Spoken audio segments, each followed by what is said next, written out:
We are live. Thank you. Okay, call the meeting to order for the NID Board of Directors on February 26, 2025. Welcome. Please join me in the Pledge of Allegiance. I pledge allegiance to the flag of the United States of America and to the republic for which it stands, one nation, under God, indivisible, with liberty and justice for all.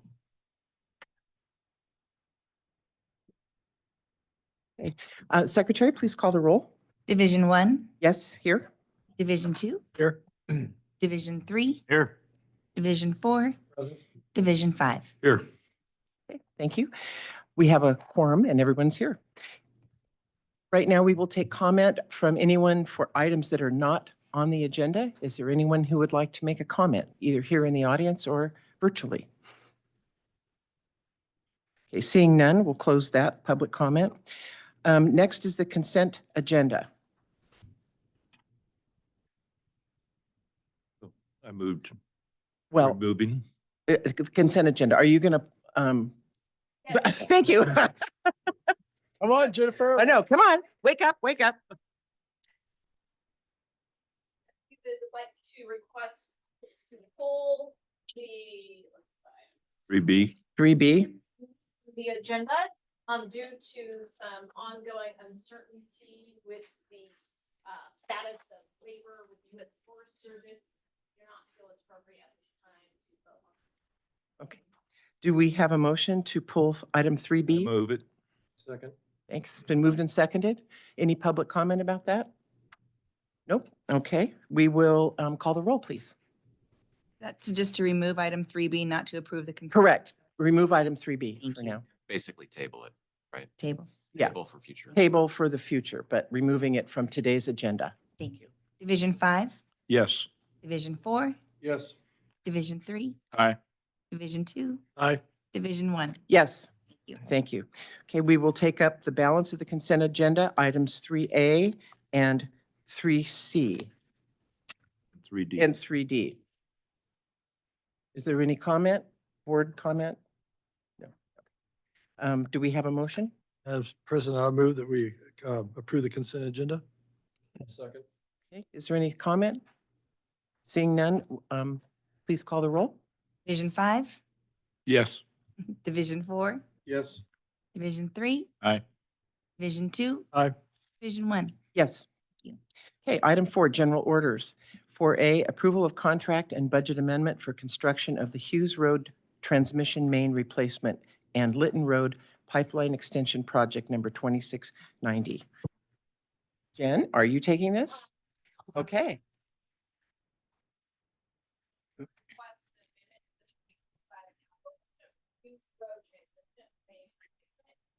Project that was in the 2024 annual budget and did not proceed to construction bidding in time. Now we are requesting authorization to move it forward into the 2025 capital budget. Jen, can you turn your mic on? And then also to award a construction contract with Hanson Brothers Enterprises for about $1.248 million with a 10% contingency. And I would just like to point out to the board, it's always a really good sign when you look at the slate of bids that they're fairly tight together. So kudos to our engineering team for developing a really good bid package. With that, I'll answer any questions. I had a question about the, oh, I'm sorry. No, I just said, board, we'll take questions. I jumped the gun. You're fine. About the additional, so I assume that the original pipe replacement was on the CIP. But there was mention about an additional extension. Am I reading the right thing? Or am I mixed up? I think it might be getting mixed up. I think I am too. Yeah, Okay. it's just the, it's just simply the, There's two main components of the project. One is Thought there was a, for the Hughes Road main line, transmission main replacement, and Right then here. there's an extension onto Litton Road. there is an- I see. Yeah, you're There is right. an extension. there is an extension of the pipeline. It's not an Right, extension of It time. was included in the original CIP. Okay, that was my question. Thank you. Or other board questions? Comment? Yeah. So Hughes Road will go up to Ridge Road. And wasn't that the original pathway for the backbone extension? I No, I no. don't know what the original alignment was. I don't think so, actually. We haven't. We can report back to you regarding that. Thanks, Chip. So, Yes, Chip says yes. yeah. So He says yes. my question is 20-inch two not enough? I mean, it seems to be good for that location and serving there, but we've already have done work on the backbone on Ridge Road, I believe, Phase one, yep. that's phase correct. one.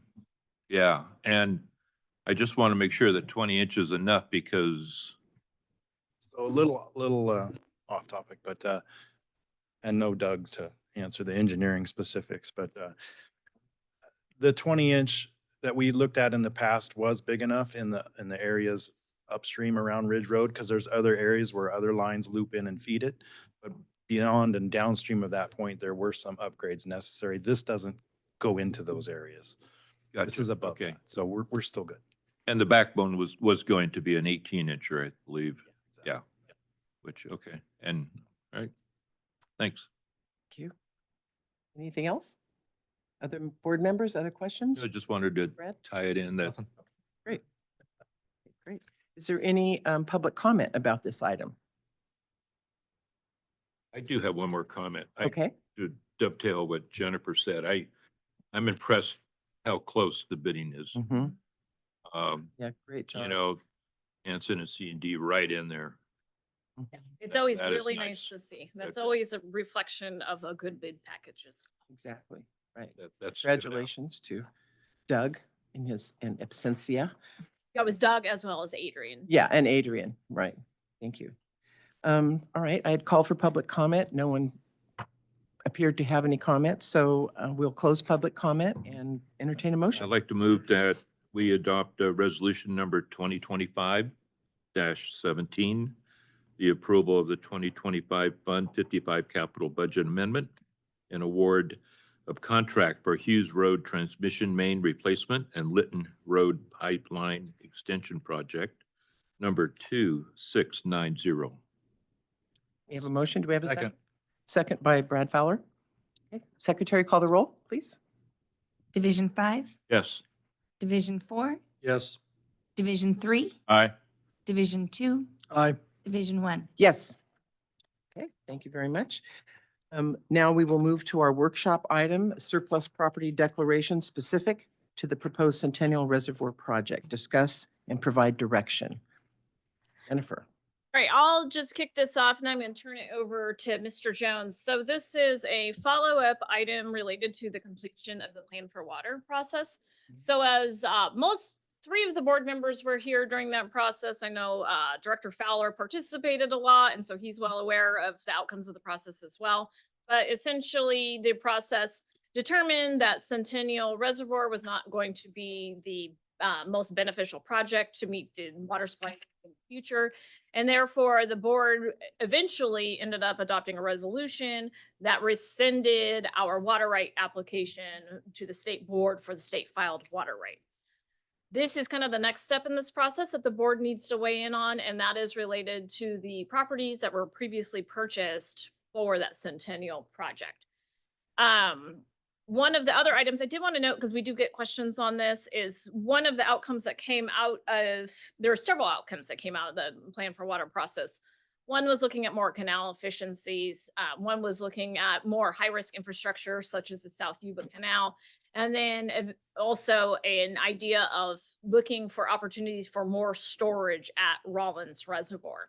So just by way of an update, that is a little bit of a long process, but staff has initiated the initial steps of the Raising Rollins or more storage at Rollins process. So we kind of have three things going on at once. One, we have been meeting with consulting engineers to get a scope of work for additional engineering evaluation on actually raising Rollins.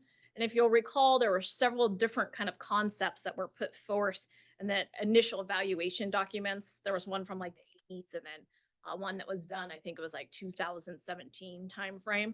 And that was essentially to raise the spillway with adding gates and or raise the spillway and raise the dam. And then there were several other options for essentially constructing a new dam. So prior to Mr. Roderick leaving, we did meet with consulting engineers who prepared the last evaluation to request a scope of work that would do additional engineering analysis that would be required to make any type of real determination on what is feasible. As far as the biggest concern would be the structural integrity of the core of the dam as to whether or not it could handle, how much more load could it handle with it, and what would you have to do to it to shore it up. So we did meet with that consulting, and we are still working with them on getting a scope of work. But then we've also been working on another avenue, and that's to address sedimentation in Rollins. As the board knows, Rollins has a huge sedimentation issue. And so we're looking to attack that basically in two avenues. One is to look at options to remove additional sediment, which, as we've talked about many times, is extremely expensive. There is about 12,000 acre feet of sediment currently in Rollins. It's extremely expensive to remove sedimentation. That doesn't mean it's not doable, but it just means that we need to put more evaluation and thought into it. And then the second item is related to constructing some kind of project up on the Greenhorn Arm where a lot of the sediment is coming into, to capture sediment before it comes in so that we can dig it out and remove it before it goes into the lake, essentially stopping things from getting worse. So we are, I anticipate that we will be putting out a request for proposal for more of a kind of sediment master plan. But we did have some initial conversations. So we have been working on it. We're in the scoping phase, so we're trying to get all of our ducks in a line. So do stay tuned. You should start seeing some actions probably within the next 6 months coming to the board, because these items are not in the budget. So the board would have to weigh in on those items when they come forth. Thank you. Greg, did you want to add? No? I Because think- you said you were going Yeah. to kick it over to Greg. No, I think Mr. Bierwagen had a Well, question. yeah, I had on your last, it isn't pertaining, I mean, I don't want to say this. Part about, with the last thing you just said about the, it's not in the budget. Mhm. The scoping is not in the budget, right? The engineering to do that. Well, there's budget available for consulting Right. services. We always have kind of a set amount of money for a variety of different types of consulting services that may be required as they come up. I don't know that we would necessarily need a budget amendment at this point. I just don't know for sure till we go through the process of a request for proposal. I anticipate that because of the work that was previously done on the raising Rollins on the dam actual evaluation, that it might be beneficial to complete a sole source agreement with the folks that did the original evaluation in 2017 for raising of the dam. It'd probably be less expensive for the district, but we're still exploring all those options. Greg, did you want to say anything? Because you said you were I going to have a kick it few over. things to add, but Okay. I will wait till Yeah, Jennifer's done. I Okay. think unless you have any more questions about the Rollins, because I know I wanted to bring that up in the context of this conversation, because I know there were several questions Okay. related. Does to it. anybody have other questions about the Rollins? Okay. The main thing is moving forward. Yeah, it's going to be a little bit of a slow process. You know, we're talking about meeting engineers, scoping work, trying to figure out the best way to separate it out too. So we have come to the conclusion that we essentially have 3 evaluations, right? The actual increasing storage, but then the second 2 is sediment removal and then stopping sediment from continuing to occur. This may be way in the weeds, but I think it was the Interior Secretary Babbitt under Clinton had the initiative that you had to test all sediments for mercury. Yeah, we went through that with a combi project, and it's a long sordid tale, but essentially the district spent, what was a couple $1 million on $6 million. lots of millions of dollars on Wow. studying sediment, mercury and sediment in combi. And we have this amazing centrifuge equipment. And I think that the amount of mercury that was actually obtained is in a small vial in Greg's office. Yes. So I'm not overly concerned with this. There will still be some testing that would be needed, but Mhm. when we did combi, which is real similar from a topography standpoint, it has the same watershed as Rollins, it was not an issue. A lot of work's gone into the efficiency and the effectiveness of removing sediment from the last number of years. So we've got that would definitely be part of a proposal and a project. I was just curious if there was any amalgam or gold asset. If there's mercury, there's gold. Well, we did have We'll gold. have- How much was that? We'll deliver a bar. Yeah. to a meeting at one point. Yeah, if we can get more gold bars, I'm all in. Yeah. Dedicated to that. So, yeah, okay. All right, so let's talk about the surplus property declaration and this workshop item specific to about 17 properties in the Bear River. I have a presentation that, Chris, if you can pull that up, we should probably go through that. It's a number of slides, so feel free to jump in. This is a workshop. If there are folks on the phone and you want to raise your hand, feel free. It's a number of slides, so I want to make sure that we move through it and we're not digging too far in the weeds. So if we get a little too deep, I may try to pull us out and refocus on the project at hand or the item at hand. So, as Jennifer said, as we went through the plan for water process, this was sort of the next phase of looking at what we do with, in particular, the elements of the properties that NID's purchased over the years in the Bear River for the project of the Centennial Reservoir. I'm just going to kind of go right back into it. Here's sort of the overview of what we're going to talk about, the overview of what the Surplus Lands Act is and how we have to conform to it, an overview of the property ownership within the Bear River, as well as within the overall NID sphere and our region. So all of the properties that we own, we're not going to dive really deep into any of those, but I want to just give you a sense of the projects and the properties that we do own throughout the region, and then sort of next steps. What are we going to do from there? Okay, so the Surplus Land Act is a California act, and it has historically been used to help local governments focus on various land uses, including public amenities, such as parks, schools, and public housing. Recently, the SLA, the Surplus Land Act, has been to promote affordable housing development on surplus land to respond to affordable housing crisis throughout the state of California. It first passed in 1968. It requires all public agencies to follow a process prior to the sale of surplus property to make the land the first available for development of affordable housing. The term surplus land means land owned by any agency of the state or local agency, which NID is one of the defined local agencies, that is determined to be no longer necessary for the district's or agency's use. So that's the background. In the summer of 2024, as we just noted, NID completed the plan for water, and among the findings of that plan for water process, as we just enumerated, the Centennial Reservoir limited the potential benefits of the NID system. On September 25th of last year, this board passed resolution 2024-36, which authorized the district to discontinue for further feasibility, environmental, or other analyses in pursuit of the project. Through that process, NID and staff has looked at 17 parcels, mostly residential, and in staff's opinion and analysis, with no foreseeable or current operational use for the district. This totals about 137 acres of land in the Bear River between Combi and Rollins Reservoir. And they have been identified as the potential to be exempt surplus land for the district's purposes.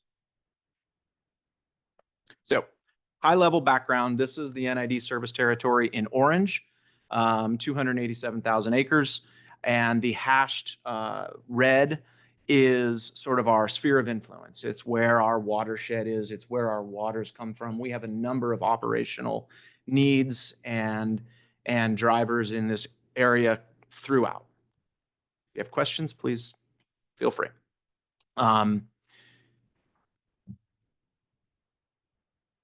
Overall, since its founding in 1921, NID has acquired in fee title roughly 282 parcels, totaling nearly 11,000 acres.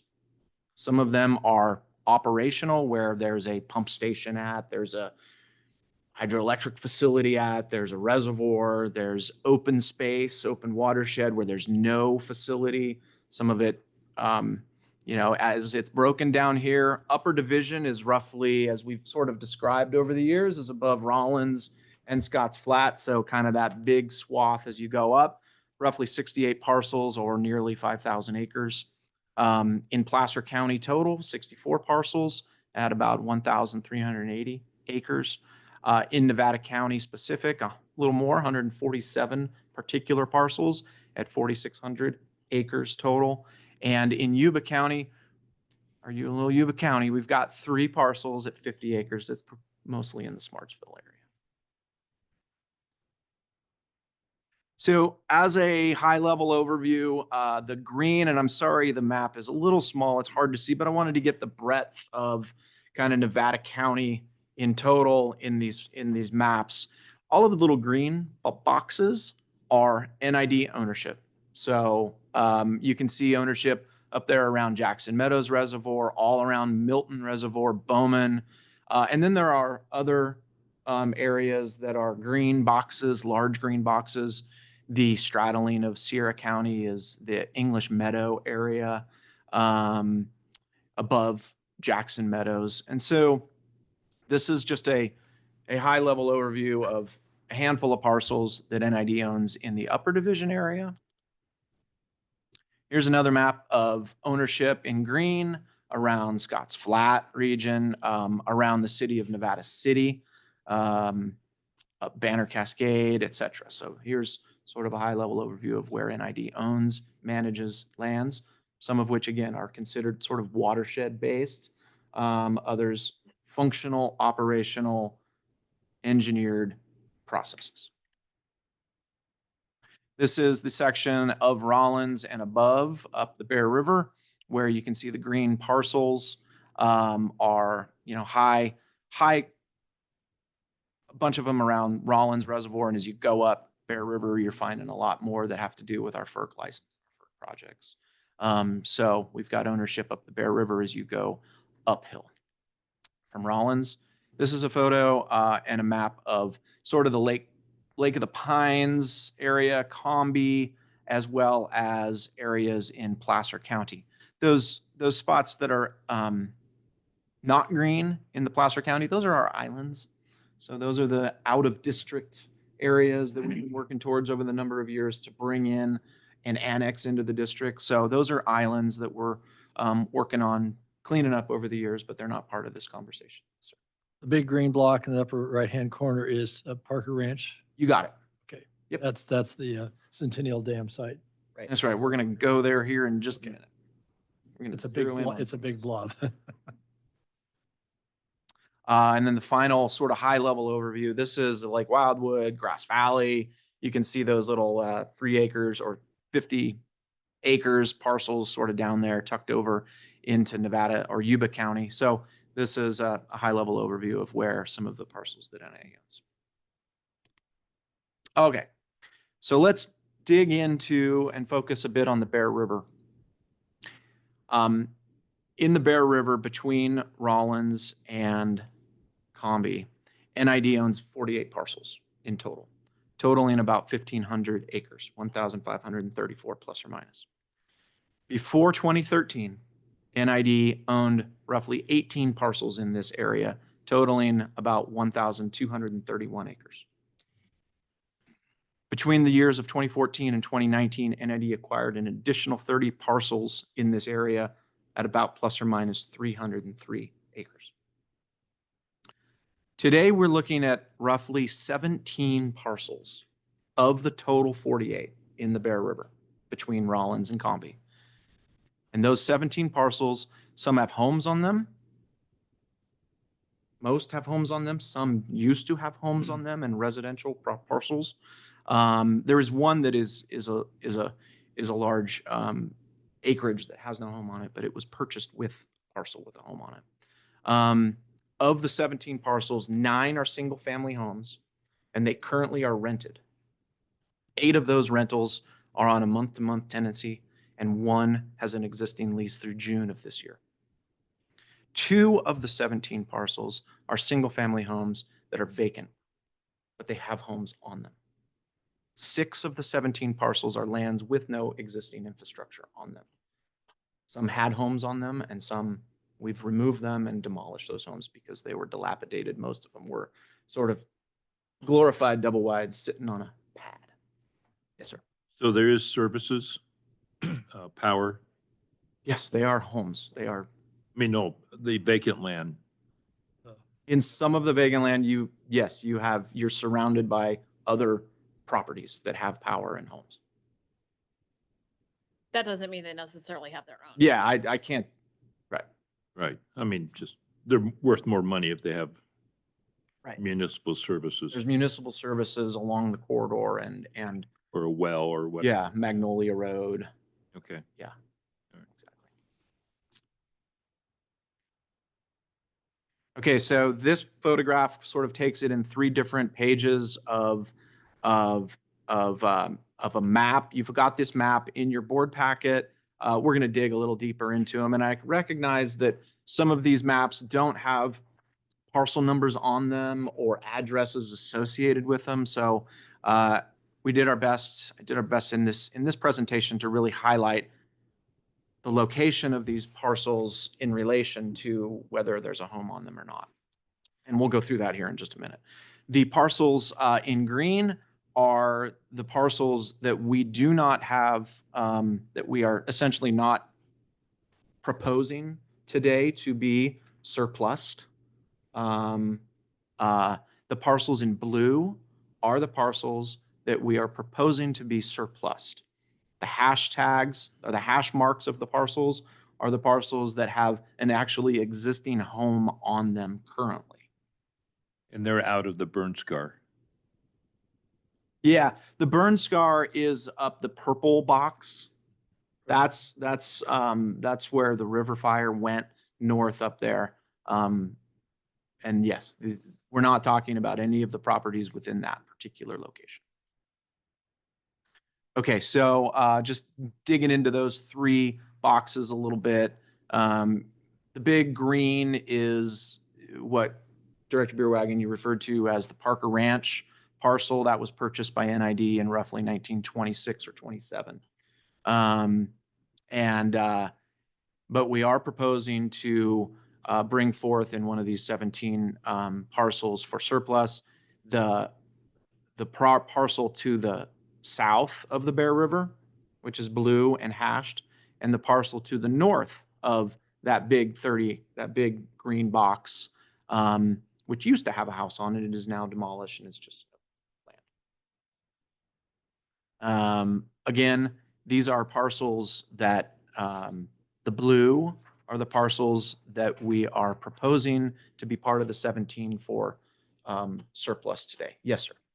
I'm curious, looking at the maps, this one you just referenced on Magnolia Road, do you know the history of why we bought some of these? Because I don't think that one in particular, I don't know where, this just doesn't show the inundation zone of That's right. Yeah, and I apologize about that. I recognize that these are maps. they or are they not in the inundation zone? No. The Parker Ranch, so that big parcel, I'll go back to what you're referring to. That big parcel, I don't know if you can Little tiny blue. that little tiny blue. Yeah. That's probably the elevation gain between the river and that Magnolia Road where that blue parcel lived. The elevation is probably a 500-foot drop. So we're well outside of the Right, inundation zone. that's my point. And how much of the green Parker Ranch, it'd be really handy to have oh geez, I thought. Handy. to Like a have- topographic overlay that showed the, Sure. Anyway. That was just about a question about, because obviously parcel lines don't follow inundation zone lines, so that's Mhm. Yeah, how and much of that green would actually be, my Parker Ranch would be in the inundation zone. So okay. that's, So that's a really good question. And when we do bring this back, I can come back with the inundation zone map relation to the topographic overlay and have a little more depth associated with these because these 2-dimensional really is difficult. But to give you an example of as to why my understanding, I believe there was to be a big turnaround and this was to be a new bridge area in this zone. So there were purchases of not only just the inundation area, but also infrastructure needs for a new bridge to be built over the reservoir and over between Nevada and Placer County. That's where that zone, and it's They're built, 500 feet above. that new bridge is being designed now, right? But we're not part of it. It's Dog Bar. The Dog Bar Bridge is Oh, being that's Dog Bar. The developed. county's working on Dog Bar Bridge. Dog Bar is being developed right now. So this is Not- part of it. Yeah. Greg, what is the size, approximate size of that little blue piece up there to the far north? I'll get to that in just. Okay, thank you. And why did they buy it? Well, Yeah, he that's a just great said, bridge. part of the Also, I know. I mean, so you could require room for construction of the bridge, Mhm. room for the abutments. Room- You room could cut for off staging. staging, you could cut off somebody's access. So there's a whole slew of reasons why somebody could have been purchased outside of the inundation. So yeah, it was not, this is the one that I do know that was not in an inundation zone at all. It's the only one in this list of 17 that would not have touched an inundation. Mhm. Okay. So small. Again, blue boxes, hashtag boxes are the ones that have homes existing on them. Blue, no hashtag, are just vacant lands. They either had a home on them and that home was demolished, or it's just a vacant piece of property. This is the river fire area that is not part of this discussion in terms of identification of surplus lands today. But these are ownership of NID properties in the Bear River as part of the Centennial Reservoir project. Okay, so here is the list. This was in your board packet, I believe. And I'm not planning to go through each exact one specifically, but I wanted to give you the indication of what the properties are, their APN, the county they're in, the date that we purchased them, the purchase price, the size of the lot, the square footage of the home, its existing specifics. Does it have a tenant in it? Is it rented? Or is it vacant land? So Greg, these are just representative of the blue and blue. Exactly. Correct. So it would be more of a phased approach to disposing of Mm-hmm. excess property, focusing first and foremost on the The residential properties, right. That's right. Yeah, and I didn't point that out, and thank you, Jennifer, for pointing that out. This is a phased process here. We don't have the capacity or the infrastructure to really focus on. This is 17 parcels that we're looking at this first, process, and they're all the ones with the residential homes that were purchased. Mhm. Okay. So this gives you an indication of the house that's on the property. And it's some of the information that was in that previous slide: square footage, 3-bed, 2-bath, number of baths, number of bedrooms, the purchase price, and the year that it was built. Again, I'm not going to really dive too deep. If you have a question about some of these, I got about 10 more slides where I've got a photo of the home. I think that would be, I think it's helpful. interest to the district, and what we're looking at. The location of them based on those previous maps, again, 2-dimensional, not as a topographic, but here's the two that are as you're going down Dog Bar, right before you get to the Dog Bar Bridge. They're kind of the lower level of the area. One is, built in 1988 to 480 square feet. We purchased it for $300,000. One is built in 1998, a little over 1,100 square feet. Purchased it for $235,000. Greg, can you comment, please, on these homes, what kind of condition they're in? Yeah. If they're habitable, I mean, clearly the ones with tenants are, but, are there going to be repairs necessary for us to sell them? That's a great question. More than likely, we've done a handful of repairs on all of these properties over the years. Mhm. And in general, the two that are vacant, we've had to put in roughly another $25,000 of repairs since then, since they became vacant in order to be sellable. Sometimes that is a new carpet, it's fixed Roof. a roof, Mhm. and some other things, a tree falls on them. Most of them are most of the ones that currently have a tenant in it, might need to be sold as is. Mhm. Or That repairs. makes sense, Yeah. but that's why I'm asking. the Yeah. question. They've all been repaired over the years, and they've all been requested of us by our property manager to make repairs. And we've always made the repairs necessary for habitable Health and safety, right? for the tenant. Some repairs we have chosen to not do because they were not for health and safety. Maybe it was a side deck that a tree fell on it and it took it out. And it was like, well, we don't need to invest in an outside deck. Right. Right. And so we've opted to not do some of those particular repairs. But I'm assuming that upon an appraisal or a review of of a house before somebody buys it, there's going to be some requests for repairs. And I'm sure we're going to want to either say, yes, we'll do that, or maybe there's a discussion of, the purchase price can come down because of certain repairs that need to be done. So I have a follow-up question. For my fellow board members, most of you know, but I've been a real estate professional for 40 years. So, and I happen to, at this very moment, be working on a property very similar to some of these lower priced properties. So Yep. I have a fair bit of experience with this. So once we go through the prescribed legal process, would these properties be sold individually, singularly? In other words, one person couldn't come and buy the lot of them, or could they?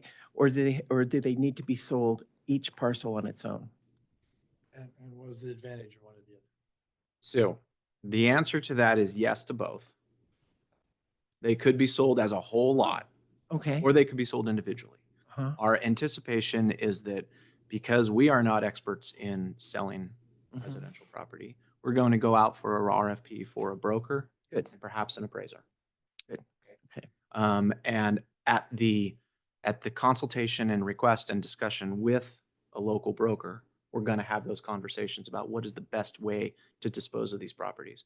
We'll probably come up with a methodology and a plan and a Mhm. process that we will bring back. The board is going to be, you will be the final determinant to whether or not a property is sold or not, an agreement to terms of a parcel.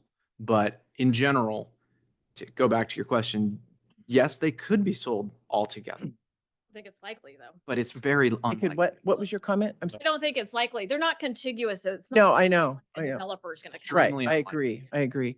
And then, back to And the it's broker and part. that is at our discretion too. That is not just, Mhm. we have to sell them all together. I would not, We would not even. no. I can't imagine. Oh, Well, let me just Go ahead. finish one thing. So, see in my notes here, it's very important to me, and I'm hoping I get support from my other board members, that we do go out for an RFP to the local brokerages Yeah, in we'll get to town. that. Okay. Last time, as you know, there was one person used for everything, and there was no competition. And I think we will get a better, more financially advantageous deal for us, for the district, if we go out to brokerages. I don't Totally agree. think that sole sourcing this to any individual broker would be justified in this Correct. situation. I agree. Yeah, Bring any advantage to No. the district. that's correct. Yeah. Right. We would go out for an We'd RFP. have an RFP. Okay, good. and we'll I'm get to happy to that hear in a that. little bit. Okay, thank you.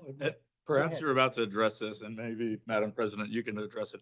Have these, like I said, if you're about to get to this, let me know. Have these properties appreciated since they were purchased? Yes. Unequivocal. We have not appraised them. Okay, There's not been an official appraisal. There has but not been an official absolutely, appraisal. okay. they have been appreciated. I'm trying to think. So Well, with like, the exception of possibly the ones where the homes have There's been. no where the home's demolished, they were in demolished such and you, bad shape Okay. Right. anyways. Home anymore. right. Right.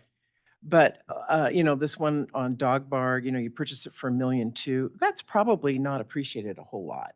The stuff at the higher end Right. doesn't appreciate as much as the stuff at the lower end. Okay. That one's a really, really nice location. Is it? Okay, well, and maybe it has appreciated, It's but right on the river. yeah, We You can make see that the- NID headquarters. okay. At least a retreat. The retreat. Retreat. I'll keep Okay, keep going. going. Yeah, Thank yeah. you, Chris. Let's keep Sorry. going. And again, the next few are just photos of the particular house itself or the particular piece of property. Again, 2 more here that are Mhm. right along Dog Bar, just south of where Magnolia and Dog Bar intersect, just north of the Dog Bar Bridge. Same location as those other 2, sort of abutting each other. The photograph of the one on the top, that used to be a mobile home that was so in disrepair, it did not make economic sense to try to fix it. It was just falling apart, so we removed it. Now, Brad, to answer your question, so for that parcel that was a mobile home and then it's been demolished and we purchased it at 177, I can't imagine us getting our money back out of that. Sure, I understand. that. Right? Yeah, So, but I mean specifically. but in general, I think most of these have appreciated. I'm pretty sure that one would not have appreciated. And to go back to Director Johansson's request or question, the power, there's Mhm. utilities, Septics. septics, It's a buildable lot. Yeah. yeah, buildable lots. A couple others. Now we've sort of gone down Magnolia from Dog Mhm. Bar, so we're going sort of southwest, I'm sorry. 15241 Magnolia. That one is currently vacant. That parcel there, that property. Home Camp is another one there. That's a pretty big piece of land.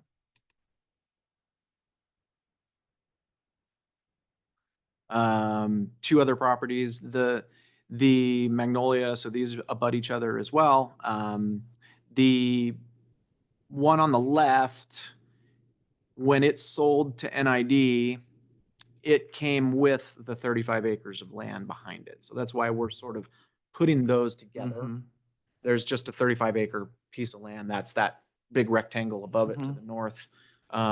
We graze that currently. That's a grazing lease for us, and we graze that with cattle on an annual basis. That's how we keep management of that Vegetation. particular property Mhm. because it's so big Mhm. and there's no facility on it. Is that land in the back landlocked or is it for access? through- There's access to it. Clifford Road goes right alongside it. It's a separate parcel. It's a separate parcel. Is the 35 acres included in that purchase price of 449? Yes, it was. Mhm. And that's why we've brought those 2 together. Right. Number one, it's outside of the specific watershed. It's not touching the river at all. And it came with this residential piece. They were sold together. Mhm. And they may or may not be sold together. And they may or may, they're Right. 2 separate parcels. They are very separate. They could be broken and sold separately. They're What is the zoning out here specific to, these parcels? Is it Ag 10? 20. It's or Ag 10. 20. Yeah, it's 20 or 10. Yeah, I see that, but I just couldn't, I was Oh, trying to just. Yeah, match sorry. specific. That's It okay. gets too confusing. it's It too puts much. too much stuff on it, but Mhm. these are all 20 or 10, kind of Okay. depending Yeah. where you are. So that, okay, got it.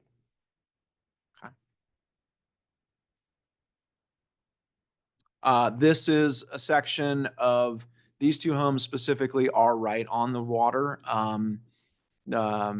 And so they're down a road called Woodbury off of Dog Bar. Very residential area. And so these 2 homes were purchased back during that period. The one on the left is probably the second most valuable property that we have, I'd Mhm. say. It was purchased at $900,000. It's 5 bedrooms, 4 baths. It's a very nice place. That's an extremely nice home. Last year, we lost $10,000 on it. Lost or spent? Well.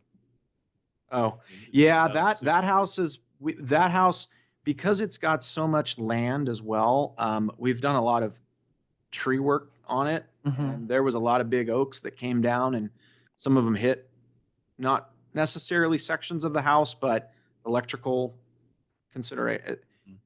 That house has taken a lot of TLC in the last couple years. The Deerwood right there, that's right on the water too. That's very nice as well. Purchase price. I will say that some of the tenants have heard of this process going on Right. and have reached out to the property manager. Some have called me and said, I'm interested in this property. I've been Great. living here for 6 years. Tenants are often your best buyers. So that has been happening, and that could be a process. We're still going to be talking about all of these properties with a local broker, as well as going through the whole process. Just as if we wouldn't have a sole source for a broker, I don't think we can do a sole source for a buyer. Correct. Absolutely. Okay. Yeah, they got to go open market, I would think. LS. And these are just another couple pieces of open land. The one on the bottom left used to have, that's the piece right above the big Parker Ranch property, Oh, that right. little triangle to the left. Yeah, so that, again, that was purchased for 125,000. It previously had a mobile on it? Yeah. It came down real quick. It was surprising that somebody actually lived in that thing. Yeah. Most of these, it's surprising that people could live where they're living. And then the parcel on the right has always been just a vacant land at the edge of that little neighborhood up there. So that is kind of a high level overview of the parcels, photographs of them, so you can see in your mind what they are, what they look like before we go to, MLS, hiring a broker, etc. And it sort of gives you the nature of that. These are parcels that are residential in nature. These aren't, big swaths of land that control, watershed boundaries, etc. They're very specific to the area they've been developed by and large. Thank you, Greg. Okay, do we have? But well, I'm still going. Oh, you're still going? We're not Oh, done. okay. Oh, I thought you were done. Oh, Okay, there's more. Okay. We're here all week. Come on. Well, I know. I'm trying to. I'm starting to trying get the honor stink eye, but Jennifer's- we're still going. I'm Jennifer's still need going. to move this along. She's You're in for the she's ride? giving me the reins until she's going to yank them back. You have a question, Rich? I do. So in California, surplus lands have to be sold for affordable housing first. I'm going to get to Offer. that. I'm Yeah. going to get to your question. It's not, Okay. I'm going to get to your question here. it's more complicated. Yeah. than Yeah, that. because Slides to address it for you. good, Sure, it's because complicated. yesterday they came out with a report how California's plan for affordable housing has failed. Big Okay. time. And I just want to put that in there. I wanted to put this schedule in here. This is in your packet as well. This is just to let you know that these parcels have actually economically made the district stronger. So I thought this was valuable for you to see. Yes. They are not an economic loser to the district in terms of just dollars and cents, but you just needed to see this totals since 2017. What we've spent, and this is net. This is net. This is expense or revenue minus expense, revenue being This monthly doesn't rents. include insurance though, does it? Do we have that in our packet? I don't. No. Yeah, I this was is- going to ask about insurance. Yeah, it's in the That's staff somewhere. report on page 5. Mm. I would just note, this doesn't include insurance and this doesn't include staff time, for example, Right. Greg's staff time. It is a really good snapshot of the net income loss for each one of the properties, but there there does we go. carry a certain level of risk and liability associated with a public agency being a property manager. Right. It's typically not in a public agency's best interest to hold on to long-term rental properties. Have we had any insurance claims on any of these for tenants or injuries or? No, I don't think so. no, No, okay. no, only because we've made it a high priority to fix anything that could be health or safety. Okay. I mean, pumps have gone out, trees have fell on the top of roofs, water pumps, Typical stuff. wells, I mean, typical stuff. So These are all on wells. Yeah. Yes. Typical house stuff. it's our best interest to sell Oh, yeah. rather than manage. from a long-term risk and Long-term liability perspective. perspective. Mhm. Okay. It's not our priority as a yeah. district. But this is a good indication that, over the since 2017, the net revenue to expense has been a net positive to the district. Without insurance. And without I mean, our consideration. insurance covers these parcels because they're owned by NID. And Oh, so I they're see. not So some it's- separate insurance. So it's a component of our insurance costs that's associated. For sure, it inflates somewhat a percentage, some small We increment. have but an yes. extremely large insurance So what policy. is the return on investment percentage wise? 2%? I don't know that. Did not calculate that. We did calculate it. I mean, if you look at it, it's over how many years was that? Do it. Yeah, that's over 7? 7 years. 7 years, I it's can do it in 1.1 about- million, but you have For a one. $6 million investment? Yeah, it's not bad, but you have one large fire or one death, it's gonna hit our max. So it's on an our insurance. appreciating asset. So we've confirmed that it's an appreciating asset and it's also generating revenue over and above its costs. Right. Yes. So this is a profitable venture by all measures. Correct. Okay, cool. My question is, Is it- you mentioned repairs that have happened. What about regular maintenance like painting a house? Yep. We've been doing that? Yep. Absolutely. Yeah, I mean, it's- some of them in particular, the home camp one, I do recall, tenant moved out, new tenant moved in. We did a whole repair. We had to replace the carpets. We had to paint the interior. We replaced some of the cabinetry. So yes, we do stuff like that. so these homes, due to the fact that most of them are located within the proposed inundation zone, they're not cared for like we would care Yeah. for our homes, or you would care for a long-term rental. Although they are showing to be profitable, I don't want there to be a misconception that you would anticipate making that much money as shown year over year. Right. If you were going to hold on to them for a long-term basis, the district would need to take into consideration long-term risk and liability, as well as we would need to be putting additional money into Right. maintaining those So facilities. Brad had a point that they It's a have valid point. they have appreciated value. But isn't it accepted form of investment for us, public No, agency? you couldn't per the government code, you would not be able to go be a land property manager. Right. This is We wouldn't hold on to these specific incidental. because we to don't have a project. project on the book. Okay, the return on the investment, by the way, I just calculated it, is 1.8%. Said Well, two. for a while, that was better. You were off. I didn't say. Somebody said. You were two. off, That's pretty But good. you, But Rich 1.8%. does too. Well, Rich. But I think Jennifer's comment is correct in that we've been very judicial in the expenses that we Mhm. put into these homes. If they were going to be long-term homes, or if they were going to be a home that you lived in, you'd be probably making 30% more of the price. I mean, it's not that it's bad, but it's just some of the minimums that we've done to be habitable. Habitable. You would not continue, it would not be my recommendation that the board consider keeping the homes for investment purposes. Right. It's Right. not an investment. It's not an investment. Okay, now let's get to some of the other legal specifics of what the Surplus Land Act is, and a future resolution that we might be looking to be an exempt declaration of the Surplus Lands Act. You're either exempt of the Surplus Lands Act or you're not exempt of the Surplus Lands Act. And so again, some very specifics. Prior to taking actions to dispose of any land, whether they're these properties or any others that NID owns, we're required to either declare them exempt or not exempt, and supported by written findings. So written findings would be part of a resolution. Section 54221, subdivision F1N, thank you, Dustin, of the Act states that real property that is used by a district for the district's use expressly authorized in subdivision C is exempt. Agency's use as identified in subdivision C may be for the sole purpose of investment or generation of revenue, provided that the district takes action declaring that the use of the site will directly further the express purpose of the district's work or operations.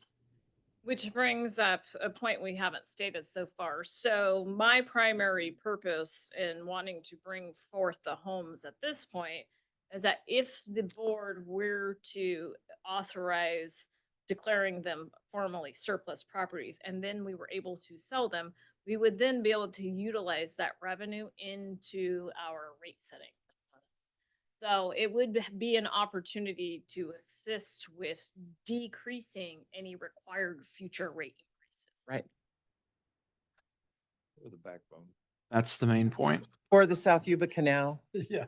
Okay, so as we move forward through timeline, this is just high level timeline.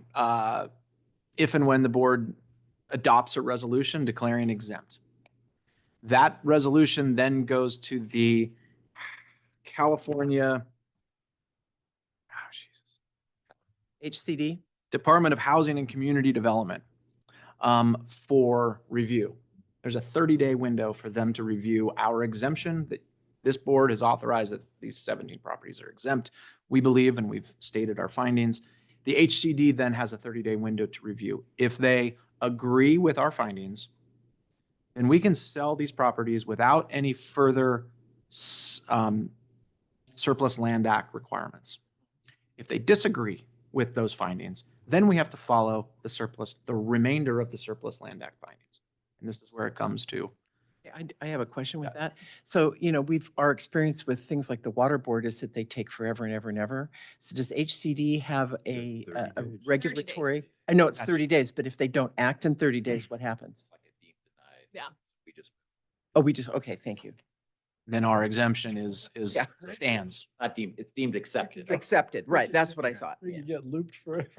Jeez. So we're assuming that that's jumping ahead, that we do say these are surplus, we're going to sell them. All of them are financeable by a bank or are we going to have to hold some of the money?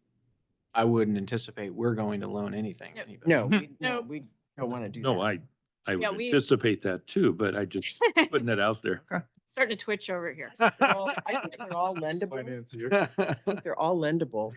And that we could make that a provision of our sale is that, that we will not be providing any financing.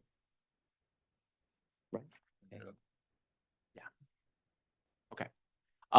This is a high level, sort of step-by-step process of should the HCD determine that these are not exempt. They're going to come back 30 days later. We're hoping this process doesn't happen with these 17 properties. We have to come back with a new resolution declaring the properties as non-exempt. Then we send a notice of availability to the community, and that community is local land use agencies, so the counties, municipal facilities, the HCD back to the state, a notice of availability, as well as certified Cal HFA sponsors. Cal HFA sponsors are certified sponsors from a list that is generated by the California. I didn't write that code down again. I'm sorry, but by the HCD, they're registered low income development, Right. affordable housing housing finance. developers. There's about a Right. couple hundred of them in the state of California that have been authorized by the state to also get these notifications first before anybody else, along with local agencies. Then we have a 60-day tolling period after that notice of availability. That is for those agencies or anybody else to come to us and say, I'm interested in that parcel, or I'm interested in all of them together. From there, then we look at those notices and those intent of interest, identify it, and enter into negotiations with that entity. And we cannot remove ourselves from a good faith negotiation within a 90-day period. So once we enter that process, we're sort of in it for a 90-day period until that entity either drops out beforehand or not. But we can't just quit it within 90 days and say no deal. But if we don't get a marketable price, we do not have to accept. Correct. Yeah, you are not required to Correct. sell anything below. Yeah. In fact, we can't. That's a gift Right. to public. No matter what we do Right. here, it has to be fair market value or more. Yep. That's why I say here that it has to be fair market value. Before it's sold, it has to fall, any sale has to be secured with this affordable housing covenant, which is a legal process that it will be, it's a formality that these are single-family homes and they will not be developed into 10 or more residential units. I believe that's kind of how that states on the closing documents.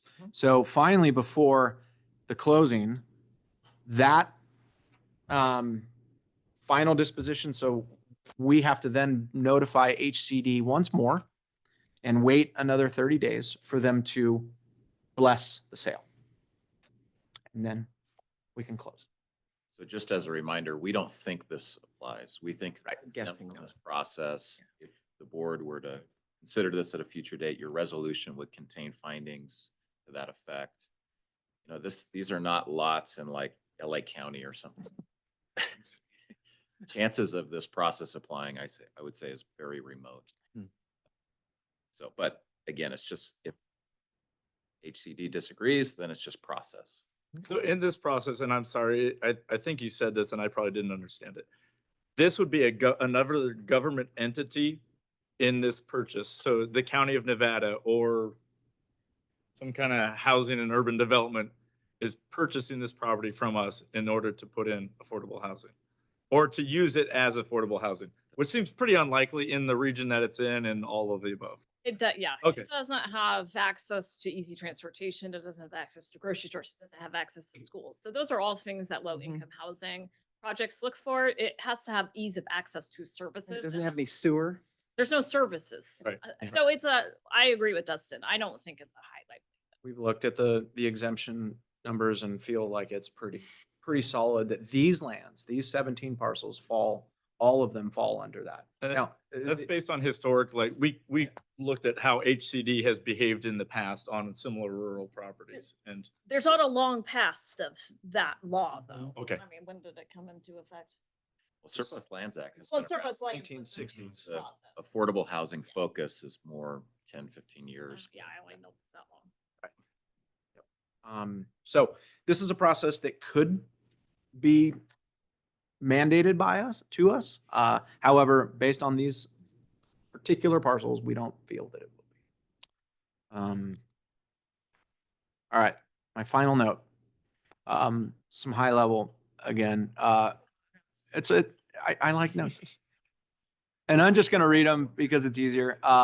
Regardless of whether they're exempt or not, we must sell the properties upon the terms that appear to the board to be for the best interest of the district. All sales must be executed by resolution of the board, so you have the final say as to what is sold and at what price. Properties must be sold for no less than fair market value. And finally, regarding CEQA, we don't see any of these parcels as they're sold being subject to the requirements of a project under CEQA. Meaning that should a sale happen, if you're looking at the parcel today versus tomorrow after it's sold, we don't think there's any environmental mitigations or processes that are involved in any of these individual parcels. And so we don't think that this is gonna form a CEQA battle either for any document or any project. And that's another reason. So we're bringing forth the residential parcels and the residential adjacent parcels today. We're not requesting for any formal consideration of the resolution, but we're just looking for input from the board and direction as to whether or not you would like us to initiate the process for this phase only. That wasn't my final note. I It apologize. wasn't your final. I know, I thought. We're almost done. I I promise. yeah, well, asterisk. Hold on, Director. The project, the definition of a project, I know that if they were gonna come in and put in a high rise, something like that. If we had a buyer, two buyers, and buyer A says, I want to buy this place to raise my family, and buyer B says, I want to raise this place to put a high rise on it, can we, as the board, say, we're gonna sell it to buyer A, so it's not a project? I would Well, it say- doesn't, I would say potentially. I mean, you. at also end the of day, zoning would have something to do with it. You Yeah, can but put a I'm- high rise on his egg. Whatever the and so- daycare center, whatever that, These are district-owned assets. we have a gift of public funds issue. So you need to do the best for your customers, right? Your ratepayers. So if two buyers are competing and one buyer is presenting a better financial offer, 99 out of 100 times you're going to accept that. There may be other considerations that you can take into, that you can consider, such as change in property use that then triggers a CEQA potentially. I don't want to say definitively that it would, but it may potentially trigger a CEQA obligation by the district that you can then, and who knows how much that would cost to retain a consultant. Well, with develop your a high CEQA rise. document. So Yeah, I use extreme It'd be examples. very expensive, so we would probably go with the family. We're allowed to do that though. So we'll evaluate the entire package versus just a monetary number. yes. It's a lot of ifs though, right? I Right, mean, right. it'd be if. At the end of the day, you do the math. And what benefits the district's ratepayers more? So next steps, final item here is we deliberate today. You give us direction on to come back with an exempt lands resolution at a date to be determined. If you want more information, we can always come back and talk about it more. We'll be putting out our RFP. Here's our real estate broker and appraisal if needed. And we'll talk about that internally. I know there's, whether or not you have a seller as hiring the appraisal or not. And so we don't have to get into that right now, but that's why we put if desired, but we would definitely be putting our RFP out for a local broker. So in getting a local broker or a whole unit, whole company with that broker. Yeah. If we bring the buyer, like current people living there, Mhm. come in and want to buy it, then our percentage that we pay the broker would be less. That's Potentially. potential. I That's the mean, that's in the negotiation with hiring a broker. I would expect that. I'm sorry. So to that, it's approximately 10-ish of those 17 parcels have tenants? 9. 9, okay. Yeah. And you covered that. And how many of those 9 have expressed, you said that you had received some calls, the property management received some calls? 2 specific. 2. 2 have called and we think there's a 2 have called and Okay. I'm pretty sure a third has expressed interest to the property manager. We have 3 interested parties Pretty perhaps. interested properties. That's what we think. And two homes are vacant, cleaned, ready to go. Would an appraiser be the first approach versus a broker then to see whether or not we could shave off 3 of them? If we go down that road? I think we'll kind of start. We can both sorta- processes. Mhm. Yeah. We are gonna need appraisals. Right. No matter what. No matter what. Yeah. Then at that point, then we notify the HCD. We wait for their response after the resolution is drafted.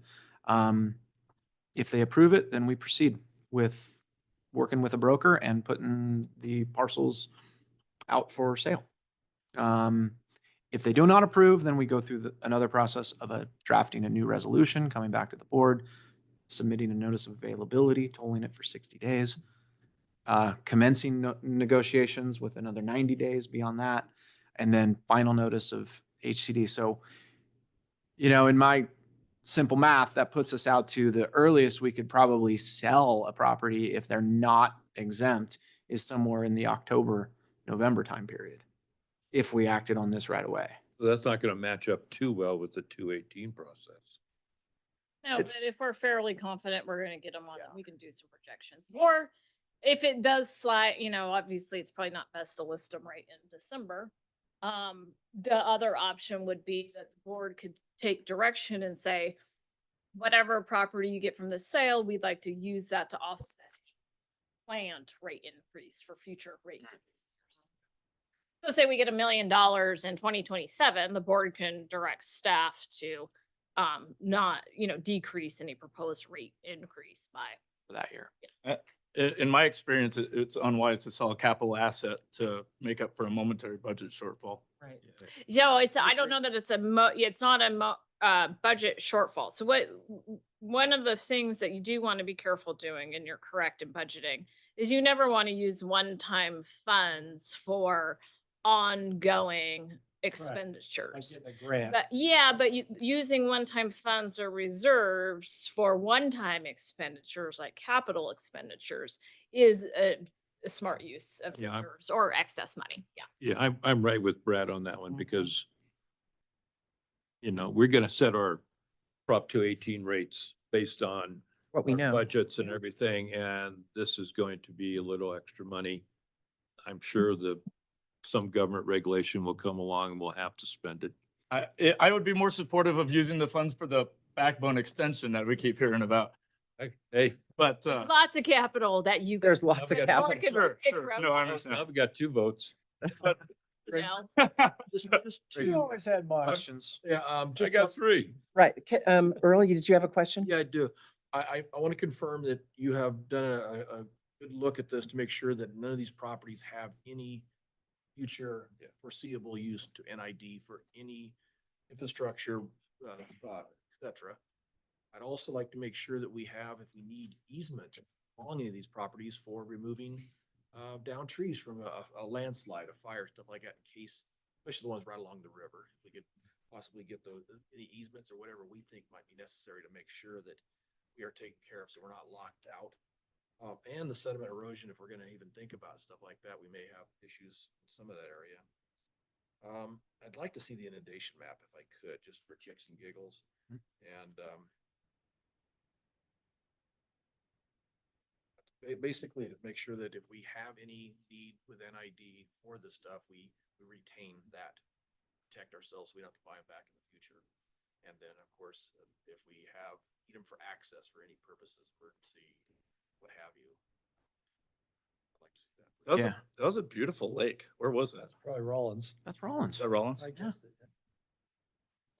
It's a nice lake. Photography. Rich, did It's you a nice wanna lake. add? Try. So I think to answer your question, and I hear your concern, we have looked at each of these parcels and marked these properties, all our departments, and through our plan for water process and growth of the district's assets, the nearest water system that we have is at Lake of the Pines to this parcel, to any of the closest parcel. I mean, that would benefit from. If there was a interest or a desire to move any future water operations outside of the Lake of the Pines area up Magnolia towards these parcels that we currently own, that's a long way to go, a couple different miles through hundreds of different private parcels, but along an easement, a roadway, county maintained roadway. We don't see of any, meaning to say that we don't see of any future need, operational or maintenance wise, to hold these particular parcels in the district's ownership. We can do another review on those, but in terms of looking at it from all of our different departments, I don't think we've seen a need or either a future case or a current case need to hold these particular 17 parcels as a district operational need. I'll check that box. Yeah. Yep. Is it true, Dustin? I'd like him to address your question too, because if there was something 20 years down the road to, you know, we would have the right to condemn those properties for the public. Yeah, we obviously start with a voluntary Of course. discussion first, but yeah, you have the right of eminent domain if it ever were to get to that. There's a public necessity that we cannot foresee today. Yeah, so that's possible. And in addition to Greg's answer to your question, we can put in reservations in any type of deed transfer here that we feel that would be necessary. You know, a reservation to maintain their property in, you know, accordance with good standards, sediment control, or, you know, something like that. Mhm. But that's more of a parcel by parcel, I think, analysis as part of the sale transaction. Some of the parcels we own down there have that in their title, that they may be used for a reservoir down the road, but none of these have that in there, do they? Not to my knowledge. Yeah, we'd have to. I don't think so. Title reports that out now. You know, I was thinking, and there's been some discussion about making a deed restriction that nobody could build a reservoir on those lands or use those lands for the building, and to take away any idea of some foreign entity coming in. Well, because if somebody, say, a Southern California group wanted to come and try and build a dam, and we had a reservation on it, that nobody could do it except us, or, some kind of Is that, prohibition. is that legal? Yes, yeah, we can There's like put a conservation easement. deed concept. restrictions on them, yeah. Yeah, that's what a lot of like commercial businesses such as grocery stores, they will buy a piece of property and then they will place a deed restriction on it that no one else can ever build a grocery store there but them. Right, right. So deed restrictions are another way in which we can help to control. Safeway's famous for that. The Yeah. conservation easement's been pierced before. Yeah, I think I think a deed restriction is better than conservation. there are attempts to get around these types of things, put it Yeah. that way, and disputes that can arise. I think as far as concerns along those lines are probably a more relevant discussion with the larger parcels that we're Probably, about right. today. probably. I just see there's one of them right along the river there that. the nice Three. one.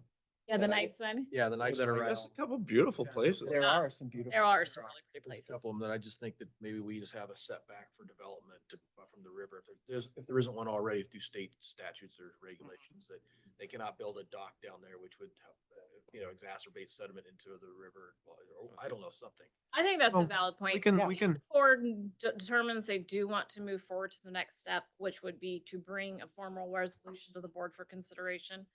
We will do a deeper dive on kind of all of those, especially those river fronting parcels, to see if there's anything that we want to. Protections for our watershed. Keep your include golden in that, muscle out. include in any negotiation. I think it's great. Can you see somebody's dock on the Bear River during a storm? Okay, You'll end so up in Lake Combi. Brad, I know that- Brad has some I questions. do, no, thank you for the presentation and, the presentation and the slideshow clarified some of this, that's great. But, you mentioned a couple times about the best interests of the district, and so I perceive, based on what was shown, that these are all appreciating assets that are net positive cash flow. And I can't imagine why I would get out of that business if it's profitable. So that's kind of where I'm at right now. If it's continuing to generate revenue for the district, it seems like it's a good business now. I think the problem we're hearing is that those houses are in a condition right now, they're generating profit for us. But if something was to go wrong, the profit margin disappears. Or disappears Quickly. completely. Yeah. I don't know what that That's is, certainly but possible, but I see that California property and land values continues to appreciate. So it's possible that it will continue to appreciate in the future, even if we can get fire- outside of we the, can get fire insurance for them. Yeah, that is the other issue. Except if you have a 2008 financial meltdown, and these are not acceptable financial investments for a No. district. No, they're not. They're not investment grade investments. No, this is not, if we were to today to go and make a proposal to buy 20 properties for investment purposes, just purely for money, it wouldn't be illegal. We should be impeached. And that was, Impeached? that was never the intention of this. Correct. But I agree with you, if we're making money, don't change it, but what's the risk on the far side? Well, and just keep in mind, we're not probably spending the amount of money we should be on them because there was Right. foreseen a long-term investment. You would put more money into them. Mhm. so maybe that would be a useful analysis then. In addition to that inundation map would be a Yeah, we could load in. all-in costs. Yeah, we haven't loaded in insurance costs, staff time. And then, it's not like we're putting money into a sinking fund to do large replacements on those parcels. And as everyone's aware, the fire insurance situation, especially in that area, is pretty dicey. I have two questions. Yes, Director Beerwagon. Greg, what you mentioned several times, there's two vacant parcels, but there's no, are they waiting to see what happens with this? They're not being rented or what's going on? with that? Yeah, we purposefully did not pursue rental of them at this point until we understand what's going on here. That makes perfect sense. Yeah. The other one then is, because, anyway, from your perspective, the management of this, we don't have a line item, what this costs us each year for Greg to manage, or you, Greg and Jennifer, Yeah. to manage this, how much time? Well, that was Are you? The all-in cost is going to be somewhat fungible, because there is no what word specific did you line use? item. Fungible? Fungible. Fungible. Yeah. What does that mean? Sorry. Produce department. It's just, well, it's not, it's subjective. There's no, Oh, I okay. don't have a particular line item that every time there's a phone call that Right, comes right. in, I and realize that that. there's a response from a tenant that we have to reply to. So my time devoted to the management and the oversight, not the management, because we have a property management, but the oversight of this is a difficult dollar amount to come to. I could find some But the percentages. phone call when the property manager says something has to be fixed, right? They don't initiate that. You have to, right? That's right. We have a process where they don't, according to our agreement, they have a dollar amount that they could go up to and make the authorization for a fix. $1,000. Anything beyond that has to come through us. Another question I could, current tenants, both the grazing tenants and the living tenants there, are they carrying insurance policies and are they naming us as additional insured? Oh, good question. We'd have to ask. I don't have that answer. They would have contents insurance. On the Maybe. grazing, that's usually. On the grazing, that's though. usually required on the, The grazer, yes. Yes. The property that we lease the land to for grazing purposes, yes. They have additionally insured. Correct. Another consideration that has not come up yet, but this has crossed my desk over the ownership of these parcels. Is every time you do a project over $1,000, it's prevailing wage. So you Oh. you want to remove a widowmaker tree, over $1,000 prevailing wage. So this is a really not a good structure. These were acquired with a project in mind. That project has now gone by the wayside. So I think it's our position that these are truly surplus. You're right. Well, and I just did some quick math. So if you're making 1.6 to 1.7% on your return, we make more off of investing money just in LAIF. And so LAIF is a local agency investment fund, and that typically runs in normal years, that's about a 1.9 to 2.1% return. Mhm. In the past 4 years, it's been hovering 3 to 4%. Right. With no risk. And that's zero risk. With Zero all risk. Right. money in our regular investment account, we target between a 5 and 6% return. I appreciate, that was going to be my question, is what would we make on this 6 million plus? It would be much higher. It would be much higher than 1.8%. 240,000. I think the bigger fear is, well, I think Dustin's comments are relevant. Mhm. These weren't considered to be investment properties. If we were today to take a look at whether this would be an advantageous investment for our ratepayers, I would say no because of the rate of return. And on the flip side, there's a really high liability and risk associated Exactly. with wildfire in this area. And so anytime you have more and more residential parcels, these are not new homes. There's no sprinklers. In them. Yeah, right. There's, lots of upkeep of wooded areas. In order to shore up the district against future liability, we would have to dump a lot more money into those. We're not in this business. Yeah, this is not our And public business. agencies are notoriously bad property managers. Yes. It's that just is- not our primary mission or envision, Greg's been doing a good job. He's been doing Doing a great doing a job. fantastic job. Don't put me in charge of our finances. All right. I just want to make one more point to Dustin's point and add to that is that, coming into these parcels, coming into these residential areas, I think by moving NID out of these locations, specific to the homes and the parcels, it's a good faith opportunity to move NID out of these Mhm. residential neighborhoods, and put them back in the hands of local constituents who live there. Right. Okay, is there any further comment or questions from the board? If not, we'll go to public comment. We can come back to the board after. Okay. It's a workshop. Yeah, it is a Do whatever we workshop. want. We can do what we want. Is there comment from the public here or online? We have quite a few folks who have joined us online. Is there anyone there that would like to ask a question? Raise your hand, please. See any? I don't see any. Okay. Well, then I guess we can come back to the board. Earl, did you have another follow-up question? No, I tend to think these are surplus properties, if I'm understanding this section 241, or whatever it is, 54221, et cetera, et cetera. And I hope I understand that correctly, but I think they're surplus properties and all, and I just want to make sure that we've done our due diligence.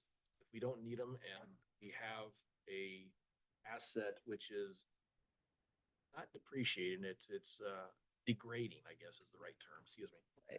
That maybe we should strike where the iron's hot, but make sure that we have all contingencies in place so that if we need access, we need a pump station, we need some infrastructure that is critical to our operations, or protective measures so that they don't build a dock that ends up downstream and sucked into our intake or something like that. You know, that we take those responsibly and move forward. And all, that's just my comment, my gut feeling. Thank you. Good comment. Can I just add, Director Yes. Stevens just reminded me of something. So when, from a accounting perspective for public agencies, your total fund balance includes asset value that either gets depreciated over time or gets value added to it. So originally, these properties were held as construction in progress properties because they're associated with Centennial. But due to concerns expressed by the auditors as well as best accounting practices, it was necessary to pull them over and actually make them as asset values. So from a purely accounting perspective, because we are not investing in these properties, they are actually depreciating and impacting our positive fund balance. They wouldn't appreciate unless there was value added to them. Because I know we're talking about it Right. from a public agency point of view, that's how the accounting does. But Director Fowler, you're correct in that in general, land in California appreciates over time. We It's just worth more tomorrow than it is today. yes, but but until we sell it, or improve it, we wouldn't realize that with our fund balances. It would show a decrease over time. That's strictly in accounting. It's our overall fund balance. It would impact our. How long would it That take to position. fully depreciate those properties? We usually go over the life cycle, but because the houses are so old at this point, I don't know what we've been applying to. Are we doing 10% per year? Yeah, we usually 30 do years. over 30 years. I'm just not sure what life cycle we assign to it in the beginning. Probably 39 and a half years, right? I mean, that's the housing depreciation schedule. Yeah, we probably did 30, but we would be, and the purpose of asset value is to ensure you're making sufficient investments into maintaining your infrastructure. Another comment or question. I learned that NID, we pay encroachment permits, but we Yeah. don't pay property tax for properties in Nevada County. And Yeah. how about Placer County? It's all, they have to be within our district area, so our service territory. So for example, the Westcon building as well as Colfax building, we pay property taxes on those. That's why you'll see, for example, like the Lincoln Regional Sewer. The city of Lincoln annexed just that little piece where the plant was. They didn't have to pay the county property tax on it. Okay. So you'll see things like that occur. Rich, did you have further comment? Questions? Nope. Director Beerwag? Yes, so I've thought a lot about this for a long time. I'm not in favor of the piecemeal phase project without saying we're either gonna liquidate all the property or not at the first vote, okay, the first decision. I don't see any purpose in keeping any of the property if philosophically we're abandoning the idea of Centennial in any way, shape, or form, then, which we already voted, and I voted in September for that for other reasons, okay, and that was we had to deal with the water board.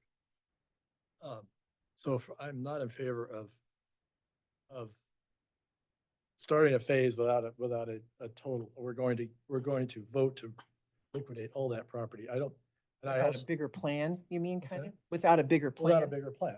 Huh, And okay. especially the conversation around, can we stop somebody else from building a dam there, or that kind of stuff is like, okay, this is just as funky as keeping Orchid Ranch for 100 years. I mean, it's like, if it's valuable, then we need to realize that value down the road.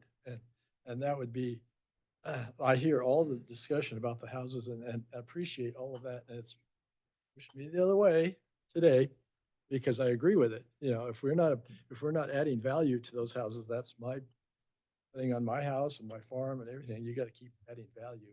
If we're not investing in that, then we're going backwards over time.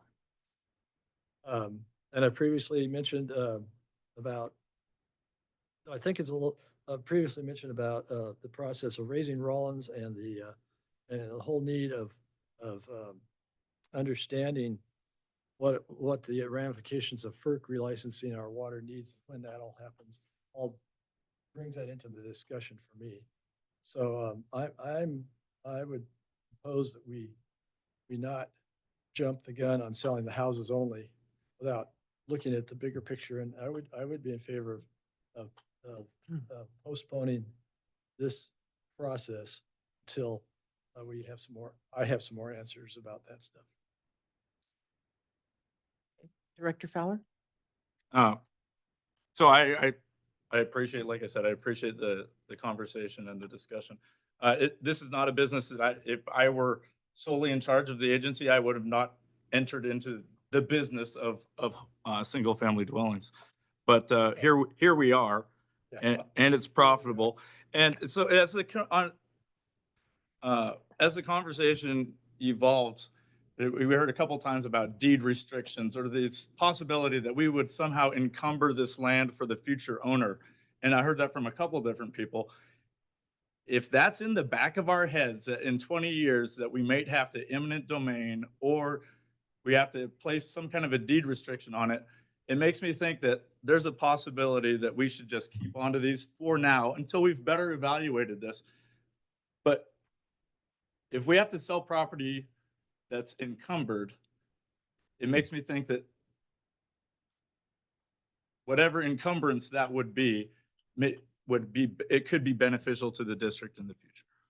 So I'd like to learn more. How's that?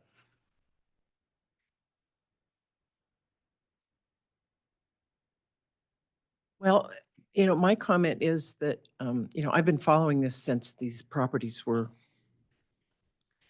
first purchased, specifically these homes. And, I just see it just a little bit differently, y'all, that I think this is really an important step to take.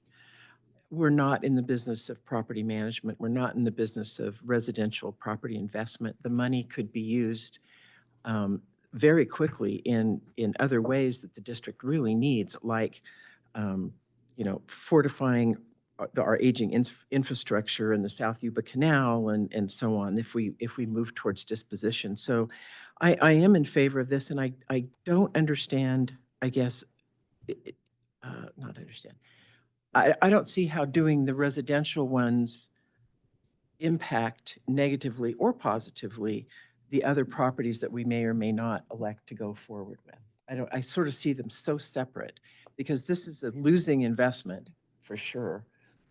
And I don't understand how those other parcels would come into this discussion. So especially since we're moving forward with the Rollins raise, I just don't see the need for these parcels at this point.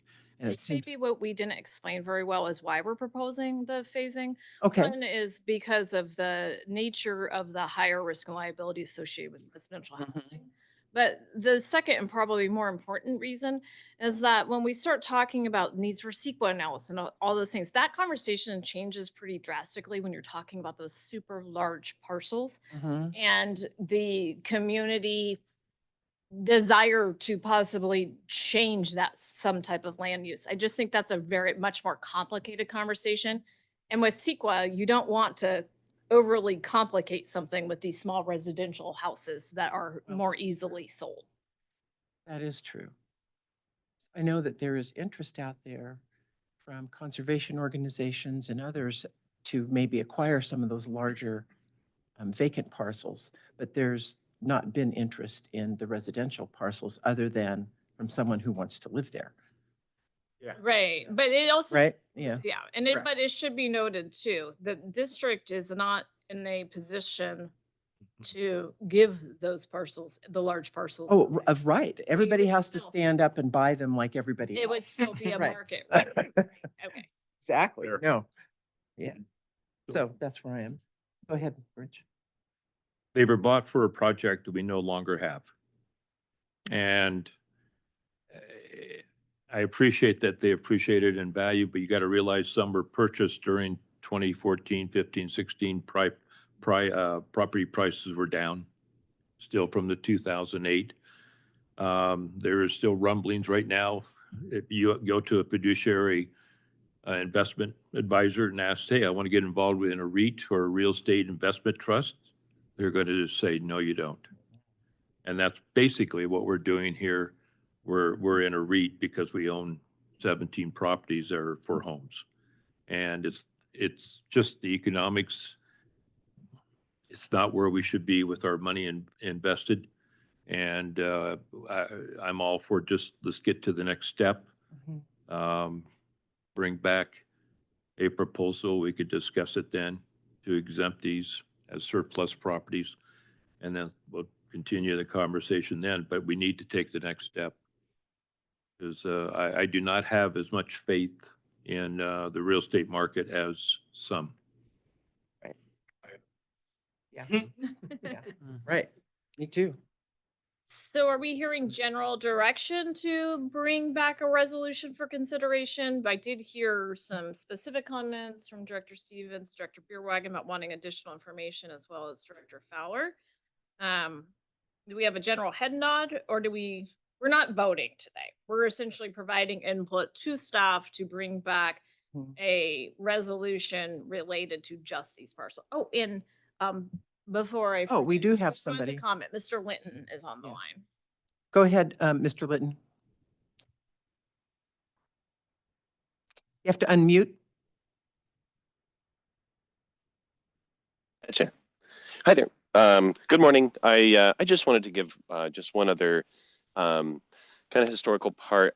I missed the first part, so I apologize if this is and I doubt that it would be repeating. But when all of this kind of started many years ago, of course, there was a meeting where NID brought together a lot of those homeowners, and I wasn't there, but I've heard from multiple people who were there that basically they said, look, Centennial is going to come down the pipeline whether you want it or not.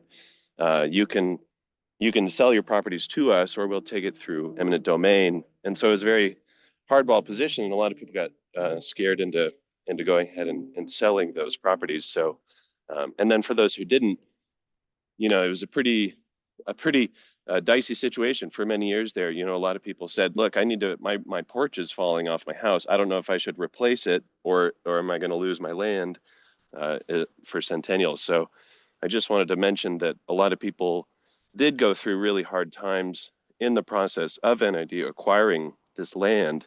And so if it's at all possible, I do think that it would be a very good moral position to offer it back to those people, and certainly at the price that whatever NID paid for it initially, just out of an act of good faith for the community. And then one other comment too. I know that there has been a lot of discussion about possible, like, what are the benefits of holding onto these properties, and what are the benefits of kind of releasing them, and there are really tremendous benefits. And Ricky, you kind of highlighted one of the other great things. A lot of these big parcels, these could become future parks, and I think that especially what we've seen with some of the other regional parks, like Hidden Falls has become a really beautiful regional park.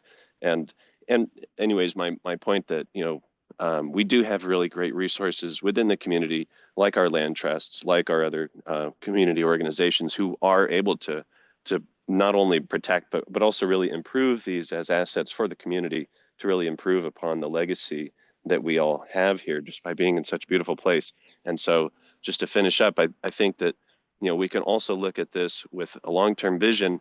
And one of the nice things about my job and working in tourism for the last 17 years, I've seen how a lot of people do tourism in different parts of the world. And one of the things that we have an opportunity to do here is to mimic what I've seen where other places will have cultural interpreters for places. And so I think that there could actually become, and this kind of a vision I've shared with a bunch of people, but we could become, we could create a really tremendous regional park on some of those areas, big enough for a school bus to get to.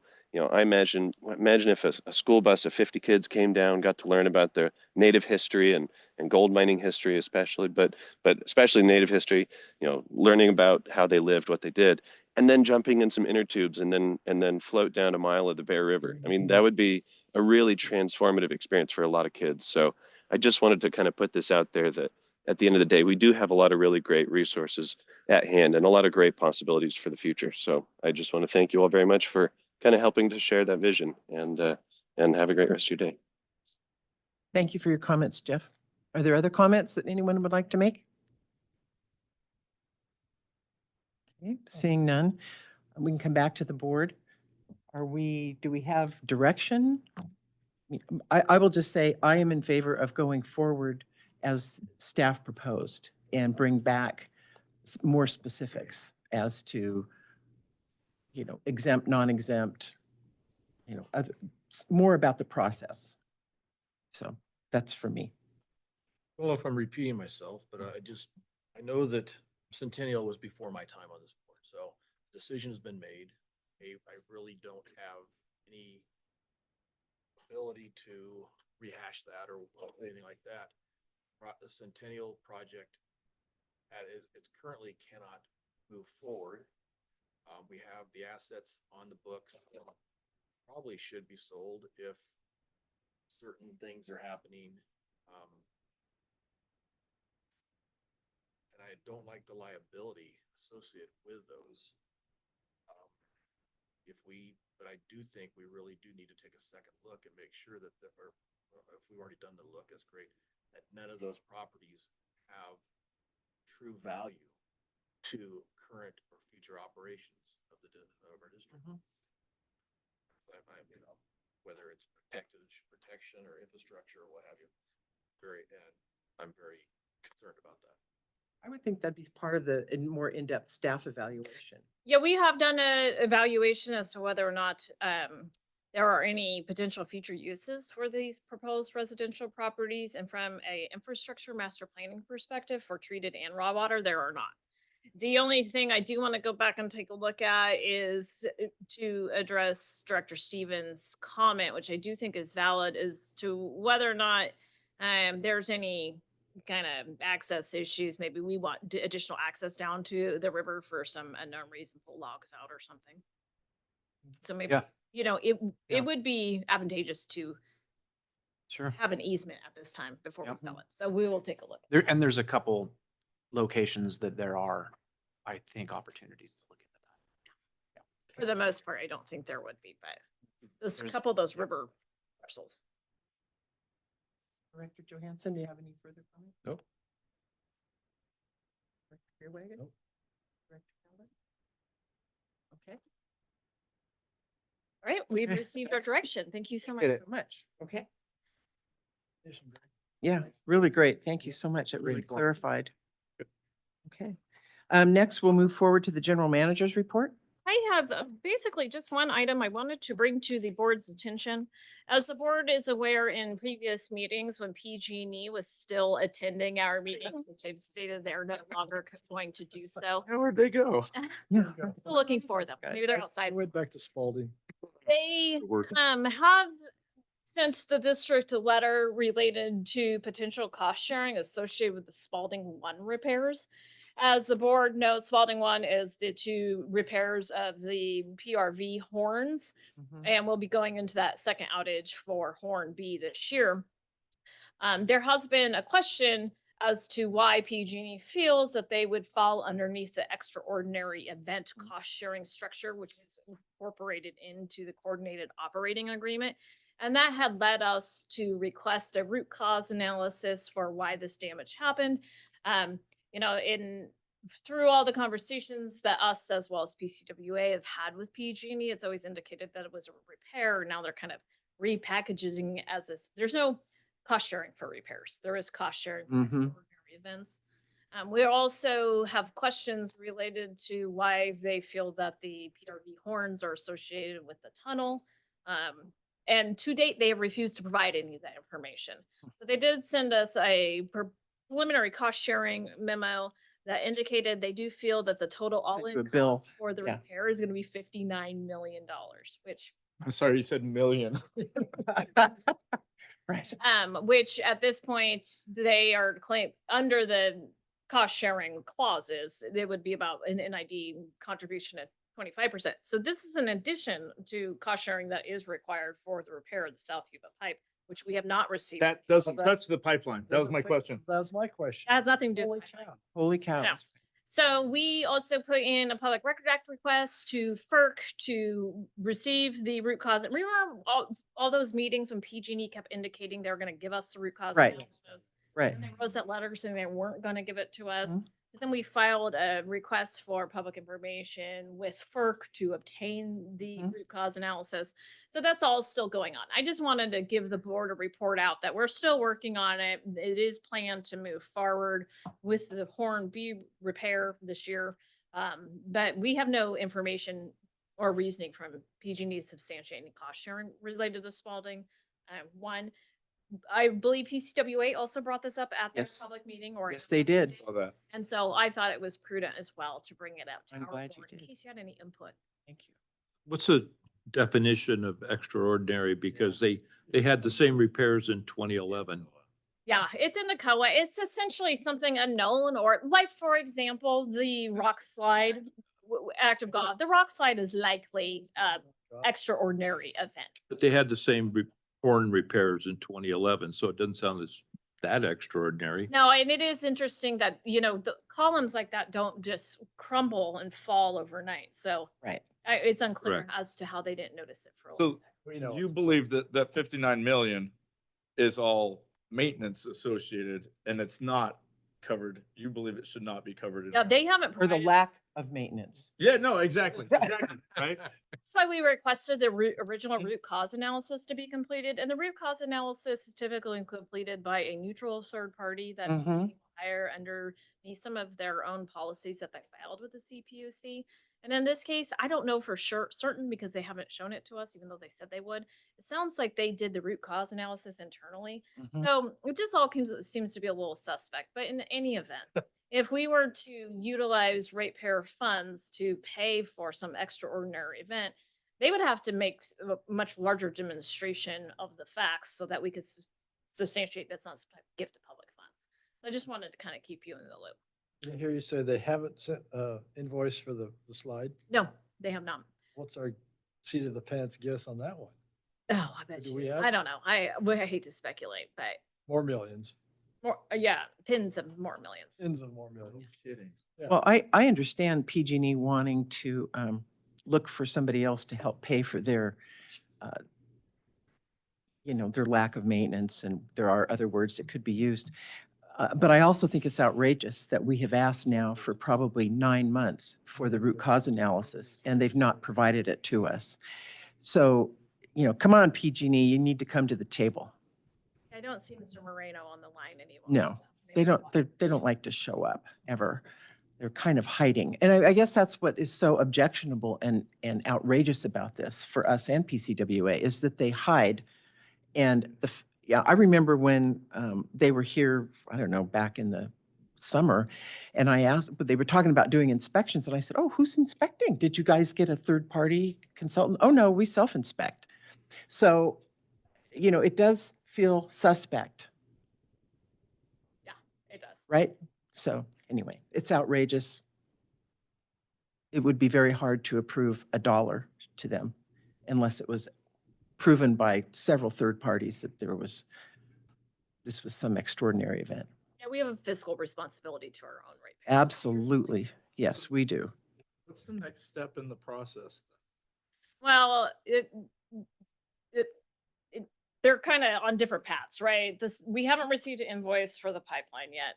Their work is not finally complete at Spalding 1. So at this point, there's no damages or legal disputes. So we're still currently in the fact-finding stages of trying to obtain information that they will not give to us. And eventually, you know, if this ends up in a legal dispute, they would be required to give us this information anyway. So I don't know why they're not giving it to us. Because of PJ. Do we know if they did the third-party analysis and have not given it to us, or do we not know that? And we know that for a fact. They admitted to that in writing. They didn't do the third party analysis. They did it internally. Then they submitted it to FERC under, what is it called? CEII, which is security Confidential. confidentiality, but it's meant to address things like terrorism and things, not your operating partner. So we have filed a request with FERC to get that report that they won't give us. But the longer you go between the incident and the discovery without having this data, the less information, Yeah. valid the information is. We just don't have any final numbers. Oh, no, I'm not talking about numbers, but I'm talking about if somebody went out there and inspected and saw cracks or something now versus come back 3 years later and say, oh, I don't see any crack. You know what I Oh, they mean? want to let us inspect it. They let us in under a very specific time period and parameters, and there was no inspection. So even if we do get information in the future, it may have little to no value. Yeah, I mean, I'm going through a formal lawsuit. They would be violating laws if they didn't provide requested information that was subpoenaed, but yeah, there's always that risk for sure.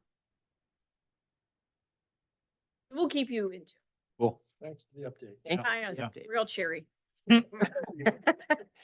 Okay, we'll move to Board of Directors items and reports. Who would like to go first? I'll go first. I have nothing to report. Okay. I love the weather. I love the weather. Yes. Yeah, I wish the You're rain working. would come in smaller increments Yes. and more frequently spaced, but otherwise, Right. in agriculture, we always get to gripe about the weather. So. That's your purview. I'll go second. I have no report. You have no Also- report. Okay. Favorite kind of day. Still a mandarin grower. You're still a mandarin grower. Okay. I got 2 things to report. Please Thank do. you very much for the coat rack. I love it. Yes. I Oh, hey, yeah. came in directly, actually, somebody help me carry that in. I'm not sure. But it came from my office because you know I'm cheap, so I Lovely. throw my own coats on the floor now. Another thing is a super big thank you to Chip. I had a ratepayer that basically had some issues. There had some serious concerns. He jumped right on it, handled it, took care of it beautifully. Sent a ditch tender out there, met with him. I talked to him this morning and they're super thrilled. So that Great. shows great response. I appreciate that. Thank you. Okay, thank you. Beautiful. Right, we will be adjourning to our closed session, but before we do, is there any public comment on items to be considered in closed session? Madam Chair, I do anticipate a public reading. There will be a public readout. I anticipate. So do we have any idea if for anyone who wants to join? I think it'll be a very quick. Should be less than 5 minutes. 5 minutes, 10 minutes? Okay. Bet. It depends on if anyone has a snack before we start. That's Jennifer's wishful thinking. I know, that's Jennifer. 5 minutes. Okay, with that, Bet we you will can snack. adjourn to our closed session. Thank you. The board is now back in session for the readout of our closed session item. Thank you. In closed session, a motion was made by Director Johansson, seconded by Director Beerwagon, and unanimously carried to accept the settlement agreement with Westcon Construction Incorporated and to authorize the board president and the general manager to execute that settlement agreement. Thank you very much. With that, we will adjourn. Thank you.